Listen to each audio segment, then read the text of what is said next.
नमस्कार दोस्तों, मैं हूं वंदना भारती। ये है मॉर्निंग एडिशन 10 जुलाई का। कल हम लोगों ने बड़ी हाई वोलेटिलिटी आते हुए देखी थी कमोडिटी में और काफ़ी चीज़ें हुई थी। कल ट्रम्प का स्टेटमेंट भी आया था, ईरान अगेन यहाँ पे रेडी है बात करने के लिए और वहीं से बड़ी शुरुआत हुई थी एक वोलाटाइल मूवमेंट की। कल अगर बुलियन काउंटर की बात करते हैं तो एक रिवर्सल देखने को मिला, प्राइसेस ऊपर की तरफ गए।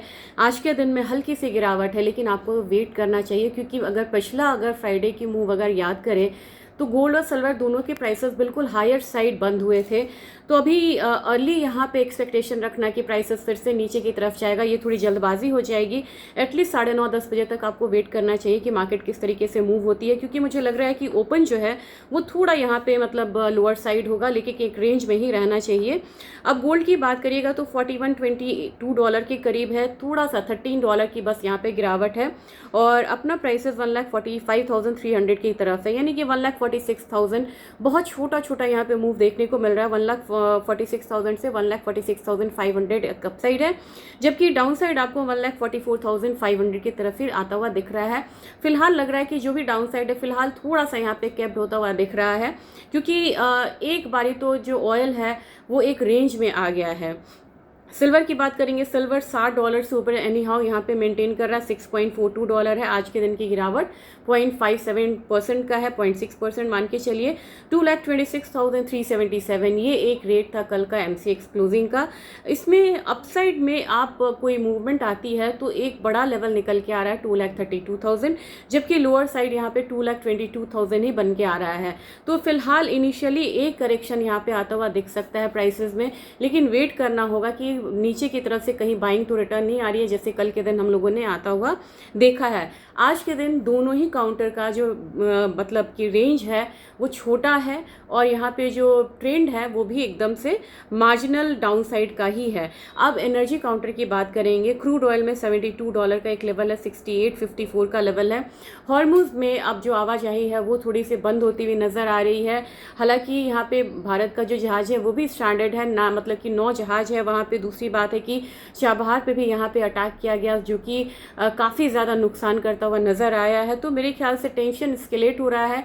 क्रूड ऑयल प्राइसेस हल्का सा एक रेंज में है, लेकिन स्टिल $74-75 इन साइट है। अगर थोड़ा भी एस्केलेशन और बढ़ता है तो वो लेवल्स आते हुए नज़र आ सकते हैं।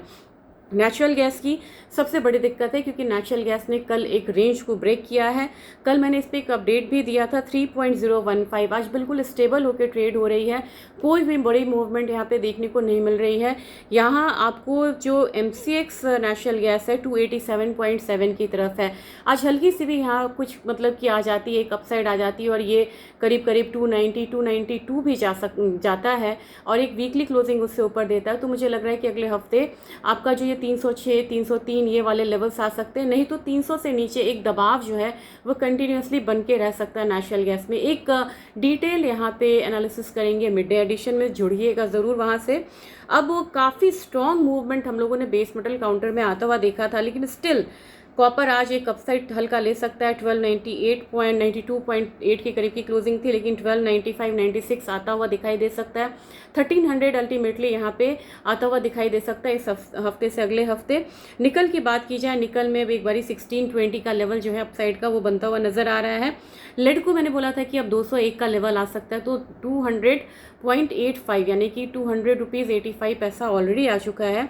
204 अगले हफ्ते हम मान के चल सकते हैं लेड में, और लेड में बहुत बड़ा कंसोलिडेशन है। अगर ब्रेकआउट आएगा तो धीरे धीरे हायर हाइस बनाएगा और फिर ये 200 से ऊपर स्टेबल होता है तो इसका जो हायर साइड बनेगा वो 204, 205 बनता हुआ नजर आ सकता है। जबकि एल्यूमिनियम यहाँ पे एक बारी 346 का ही लेवल रखेंगे, क्योंकि 346 का एक लेवल निकल के आ रहा था कि अपसाइड में हो सकता है। उसके ऊपर की स्टेबिलिटी के लिए इसमें और भी ट्रिगर्स की ज़रूरत है। लेकिन आपको बता दूं कि जापान का जो यहाँ पे प्रीमियम है एल्यूमिनियम पे वो बढ़ता हुआ नजर आ रहा है और स्पॉट मार्केट में बढ़ता हुआ प्रीमियम एक पॉजिटिव इंडिकेशंस होते हैं। और एल्यूमिनियम में जब एशियन मार्केट की बात होती है तो हम यहाँ पे जापान के प्रीमियम को भी ट्रैक करते हुए नजर आते हैं। तो ये आपका एक मतलब कि अपडेट था। रिग काउंट्स का डेटा है शाम में, इस पे हम ध्यान रखेंगे। रिग काउंट्स अगर बढ़ते हैं तो इसका मतलब है कि यूएस जो है वो एक्सपैंड कर रहा है अपने क्रूड ऑयल प्रोडक्शन को, और साथ में स्ट्रेट ऑफ हॉर्मुज की जो स्थिति है उस पर भी आपको नज़र बनाए रखनी होगी। तो जुड़िए मिड डे एडिशन में और बात करेंगे कि किस तरीके की मूवमेंट यहाँ पे इवनिंग ट्रेडिंग सेशन में आ सकती है, चाहे वो कोई भी कमोडिटी काउंटर क्यों ना हो। Thank you.